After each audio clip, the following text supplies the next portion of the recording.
Want to play a game? It's a mind-reading game. Here's how it works. I read your mind. If what I say is right, you take one step towards a chair. If what I say is wrong, you take one step back towards a doorway. Perhaps there's no person on this planet more heavily associated with plot twists more than M. Night Shyamalan. His career was catapulted after his first major film ended with one of the most well-executed plot twists ever to be put to film. Then Shyamalan tainted his name with a string of terrible plot twists that seems like they were just trying to recapture his original glory. A great plot twist will make the viewer feel mind-blown, punched in the gut, and absolutely floored. Meanwhile, a bad plot twist can ruin an otherwise good story. So what is it that separates great plot twists from the terrible ones? And how can you implement these tactics into your own writing?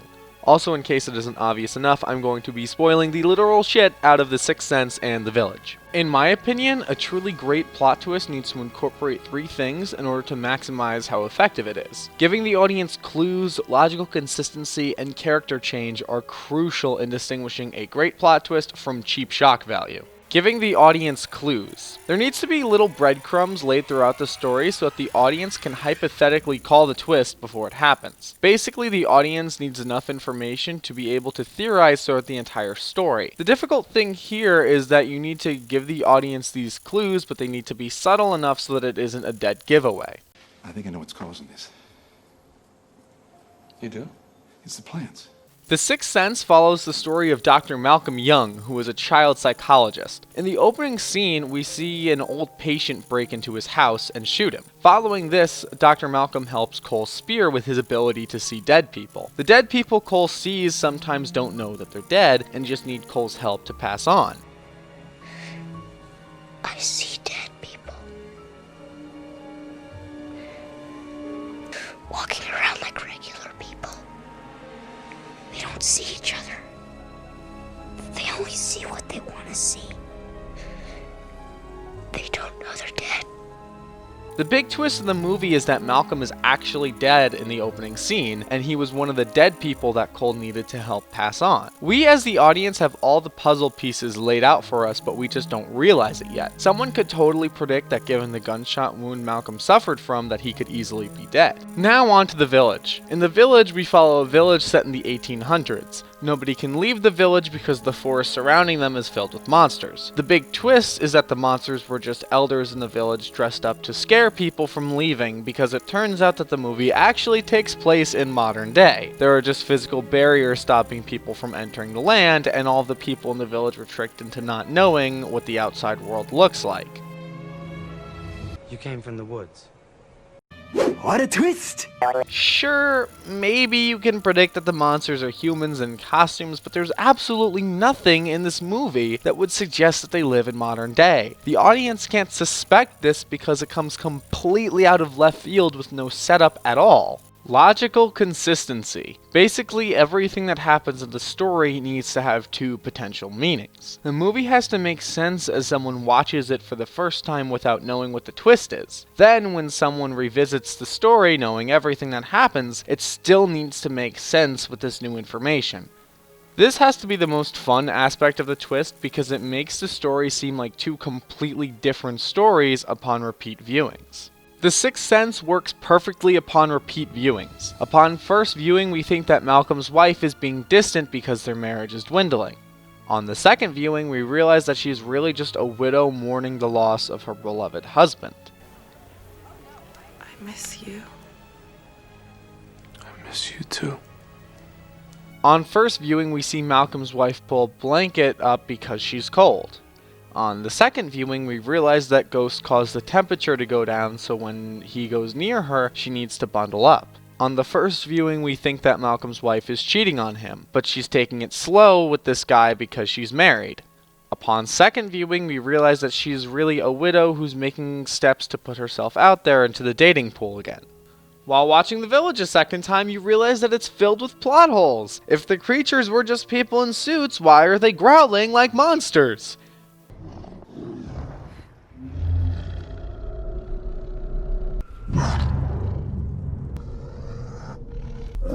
Why did they lay dead animals around the village? Literally anyone in the village could have punched a creature and then the old person inside would fall over and immediately the shtick would be up. Why is Ivory terrified of the creature in this scene if she knows that they're fake? It's not real. Did anyone edit the script? The Sixth Sense keeps logical consistency, meanwhile the village cheats.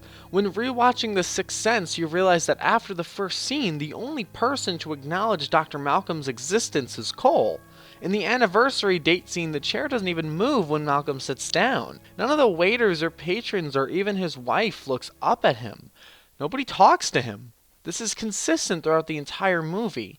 Each time I watch the movie, I look over at all the extras waiting for one of them to look over at Bruce Willis, but it never happens. Kind of saying, I'm going to put you in the shoes of Malcolm Crowe, and at the end you're going to feel exactly what he felt. And so it's not a cheat. You're not feeling something different than the characters. You're feeling exactly what the character felt. Oh my God, I can't believe what I thought was true isn't true. The Village doesn't have this level of consistency. The twist of The Village is so wacky and out there that it requires so much exposition just to give the audience a baseline understanding of what is going on, and it still doesn't make any sense.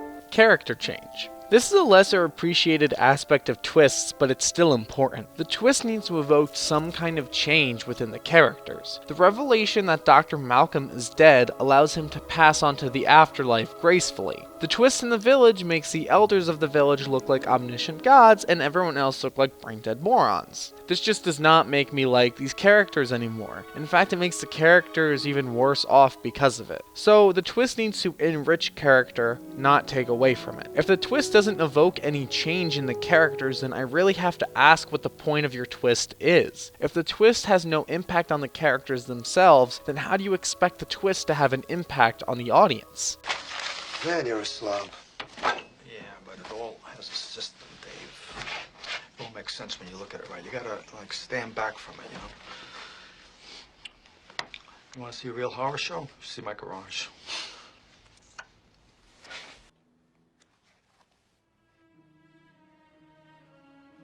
Every magic trick consists of 3 parts, or acts. The first part is called the pledge. The magician shows you something ordinary. Convince me. And tell me every last Back when I was in that barbershop quartet in Skokie, Illinois. Where's your head, Agent Kuya? The second act is called the turn. The magician takes the ordinary something and makes it into something extraordinary. Tell me every last detail. Strangest. But you wouldn't clap yet, because making something disappear isn't enough. Because you're stupid, Verbal. Because you're a cripple. What I want to know is who's the gimp. You know the whole fucking time. You have to bring it back. My guess is you'll never hear from him again.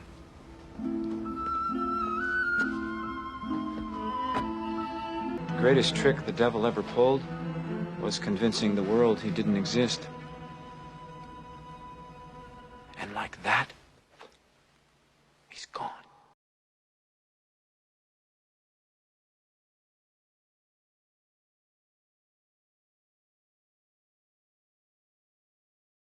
Just please don't make Glass suck. Please, M. Night, please. I'll buy like 10 copies. Also, yeah, M. Night has made some garbage, but at least he's never made anything as bad as Alien Resurrection.